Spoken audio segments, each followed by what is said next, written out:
Asanteni sana wapenzi wasikilizaji na watazamaji wetu hapa kwenye Silverex Media. Kama kawaida mnajua mimi naitwa Kopro mwenyewe. Na hivi hapa studioni tunataka kuifanya kitofauti sana kidogo leo hapa kwenye studio zetu. Niko na msanii ambaye mnamuona hapa, msanii shupavu kabisa. Na nataka leo tuongee kidogo kuhusu historia yake kidogo. Na karibu sana msanii wetu kwenye studio. Asante sana. Kwa kifupi majina yako unaitwa nani? Kwa majina naitwa Bwana Komanda Mpokezi, jina la studio. Ni majina ya studio. Na hebu tuelezee majina yako ya kitambulisho, majina yako ya kuzaliwa, unaitwa nani? Pale kwenye ID utanipata kwa majina kama Derek Mwiti. Ndio majina ya kule nyumbani, mahali nimezaliwa, mahali nimetoka, ndio majina yako kwenye kitambulisho changu. Yeah. Okay. Sasa Bwana Derek Mwiti, umesema jina lako la usanii ni Komanda Mpokezi. Komanda Mpokezi. Wewe ulizaliwa upande gani wa Kenya Bwana Komanda? Nimezaliwa kule sehemu za Meru, Meru County, Smayaum County. Yeah. Wewe ni Baite kwa kifupi. Baite Murume. Okay. Yeah. Sasa kidogo huwa nakuona mitandaoni hivi unafanya usanii kidogo. Hebu tuelezee kifupi wewe usanii ulianza vipi? Sasa hii usanii, unajua vitu zingine Bwana Kopra hazielezeki, lakini acha tuseme. Hebu tuelezee wasikilizaji wetu wanataka kujua. Tangu nikiwa pale mdogo, wajua mtu akigrow pale huako angetaka awe nani? Ile unasema nikiwa mdogo kabisa nilikuwa nasema ningetaka niwe daktari. Nilikuwa nataka uwe daktari. Nilikuwa nataka niwe daktari. Sasa kadri siku zinavyozidi mambo inaendelea ikibadilika. Kwenda pale nikaona cheza boli pale football. Niko sasa nataka nikuwe professional player ambayo pia haikufanyika pale college haikuweza kufikika. Lakini pale nikiwa kwenye shule ya upili nilikuwa na kienzi Kiswahili, nilikuwa nakipenda Kiswahili. Kwa hivyo ikafika muda ambapo mimi naongea Kiswahili pale nafunza wengine and I used to do very well in Kiswahili. Nilikuwa na perform vizuri. Na sasa ikafika siku moja Mungu naye ni nani akanileta Mombasani. Mungu naye akakuleta Mombasani. College nimesomea Mombasa. Sasa ile Kiswahili iko sasa unapata kuna watu pale wengi wanaongea Kiswahili ambao watu utamani hata kama sio Kiswahili sanifu vile, lakini Kiswahili ambao watu utamani waongee. So nikafika hapa Kiswahili kitamu cha Mombasani. Nikapatana jamaa mwingine hapa ambaye anaitwa Bwana Kopro. Sasa tukiaso pale akona ile idea kuanza studio. Tukakaa pale naye tukaongea, tukajadili maneno kidogo, tukasema hii kitu inaweza fanya. Hebu tuanze tufuate hiyo tufanyio kama tujichallenge antu tufuate hiyo ndoto zetu. Na Kopro pia na jamaa ambaye pia pale kidogo amepiga kibao kadhaa kama msanii vibao ambazo tutakuja kucheza hapa studioni siku moja. Time ya campaign amecheza vibao kadhaa, tutazungumzia kuhusu mambo siku moja hapa. Sasa hivyo ndo nikajipata hapa kwenye studio tunajadili maswala kaibuka, maswala inahusu watu kwenye jamii. Na hiyo sasa ndo niko hapa. Nikukatize kidogo Bwana Komanda Mpokezi, tukizungumzia kwenye masomo yako umesema primary school isomea kule Meru, sio? Yeah. Ukaenda high school pia ukasoma ukamaliza huko Meru. Yeah. Baada ya kutoka high school ndio ukaingia shule. Sasa wapenzi wasikilizaji wanataka kujua ulisomea nini na ulisomea wapi. Kidogo umeshasema ulikuja Mombasa, lakini hatujui ulikuja Mombasa ukasomea nini, kama kikweli ndoto yako imetimia ya kimasomo si kiusanii ama bado haijatimia, ama utazungumzia vipi kuhusu hilo jambo hilo? Kama nilivyosema pale nikiwa mdogo nilikuwa nataka nikuwe daktari, lakini nilipomaliza pale kidato cha 4 nilikuwa nimepita, lakini singeweza pata zile alama za kwenda kufanya medicine. So nikaingia katika chuo cha kimafunzo cha kiudaktari pale Msambweni campus, ambapo nilienda nikafanya kosi yangu ya uuguzi miaka 3.5 na nikamaliza. Kwa hivyo tayari wewe ni muuguzi wewe. Okay. Na nafurahia kazi yangu.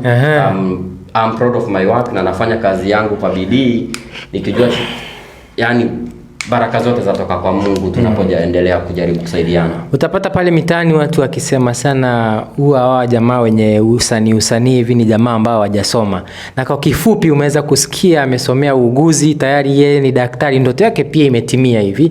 Kwa hivyo ni msanii ambaye amesoma, ni msanii mwenye pia ameweza kwenda shule na pia akahitimu kwa masomo yake. So ndio ukakuja Mombasani ukakutana na huyu kijana ambaye anaitwa Bwana Komanda mwenyewe. Sasa Kopro mwenyewe wajua pale Nilipomaliza ile kosi yangu ya uguzi, nikawa nurse, niko na vyeti vyangu vya masomo. Ndio. Sasa tulipoanza kuhasu pale mwaka wa 2017 ndo tukaweza kwenda interview mahali. Kwa ile first day ya zile interview, I made many friends kutoka kwenye vile wenye zenda interview, waambiane wewe nipe namba yako, ndo ukiitwa kazi nijue watu wameanza kuitwa, ndo kama si itu nijue siku make. So ndio nikapatana na watu wengi, mmoja akiwa ni bwana Kopro, tuka exchange contacts pale. Ndio, wewe ulikuwa mwaka wa 2017. Kopro yote alikuwa ametoka upande wa Nairobi, akaja Mombasa. Huko Nairobi. Na sasa na mimi bwana Commander alikuwa amezoea hapa Mombasa. Sababu Mombasa niliingia 2012. Kwa hivyo ni mwaka wangu wa 9 hapa Mombasa. Okay, wewe ushakuwa mwenyeji. Nishakuwa mwenyeji, nimezoea maeneo huku, sasa mimi kama mwenyeji. Sasa hapo ndo tukapatana hiyo bwana Kopro, tukaitwa kazi, tukazoeana, ndo tukajuana zaidi, na mpaka saa hizi tukaweza kuingia pale kwenye studio na tunafanya mambo pamoja. Kwa hivyo hiyo mwaka tukakutana 2017 ndio tukaweza ku create friendship. 27 ilikuwa 2016 kwa bwana Komanda. Ilikuwa 2017. Ilikuwa 2017 Yeah. 2016 pale bwana Komanda. Ilikuwa 2017. Yeah, ilikuwa 2016. 2016 June. Ndio tulikuja pale kupiga kazi ni tukapatana, lakini hayo masuala ya kuanza masuala ya studio yakaanza mwaka ya 2017. Ndio tukakuja tukakaa tukajadiliana tukaona nikakuja na ile idea kwamba tunaweza kuanzisha studio pamoja. Ikawa interest zako ni kama interest zangu. Kweli. Na hivyo ndo studio ikazaliwa. Na hii studio inaitwa Silverex Media. Kweli tuko pale kwenye Silverex Media. Ukituangalia utapata sana mimi tuko na Kopro. Ndio sasa tunataka kwenda to the next level, kuanza kuinterview wasanii na watu wengine pia around hapa. Studio ya kwanza Kopro aliingia pale studio nikiwa nimeshikika kidogo, akaingia pale 2019. Akapiga muziki noma sana.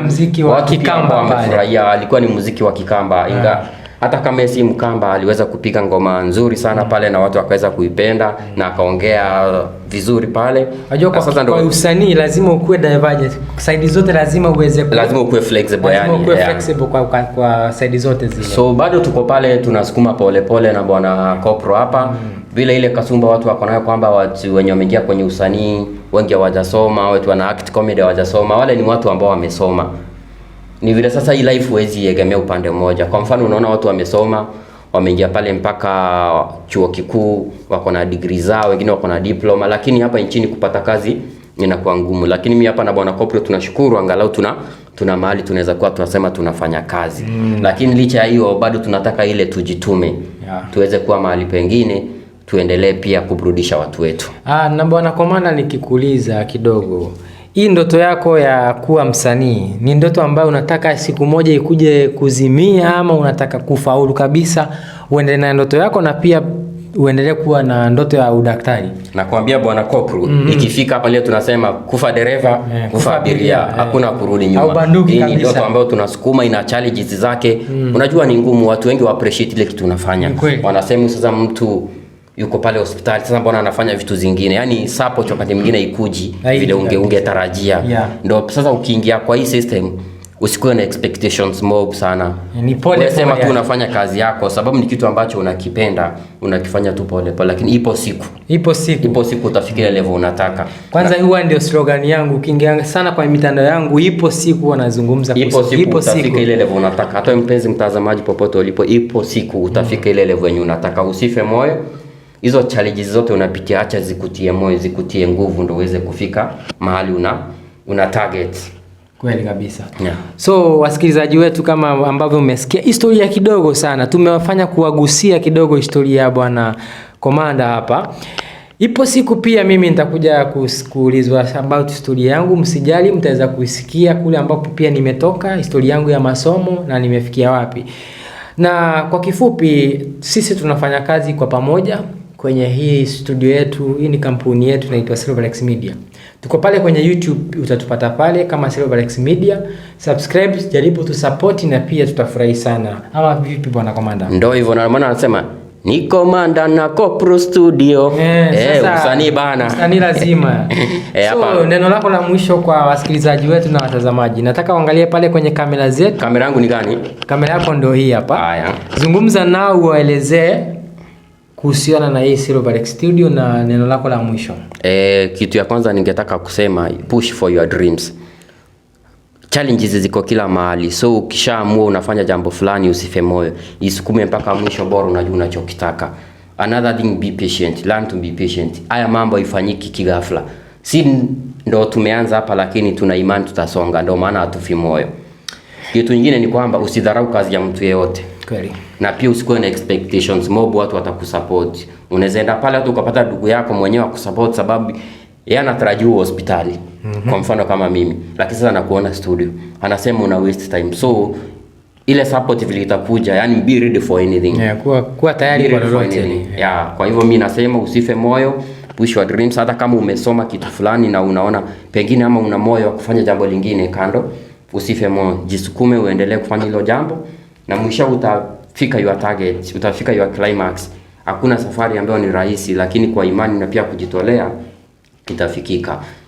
Jambo lingine pia nawaambia pale, kama vile Kopro amesema pale kwenye Silverex Media, account yangu ya Facebook kabisa naitwa Derek Mwich, lakini kuna ile sasa ya studio Kopro na Komanda ya kikazi.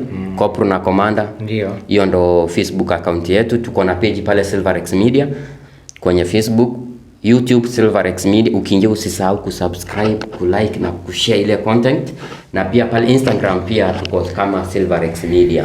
Asante sana bwana Komanda mpokezi, na mimi kama ilivyo ada, mimi ni Kopro mwenyewe. Asanteni sana kwa kutusikiliza na kutupea muda wenu. Ingawa muda umetupa kisogo sana hapa kwenye studio zetu, tunasema asanteni sana kwa kuwa pamoja na sisi na tuendeleane kusapotiana. Asanteni sana. Asante bwana Kopro.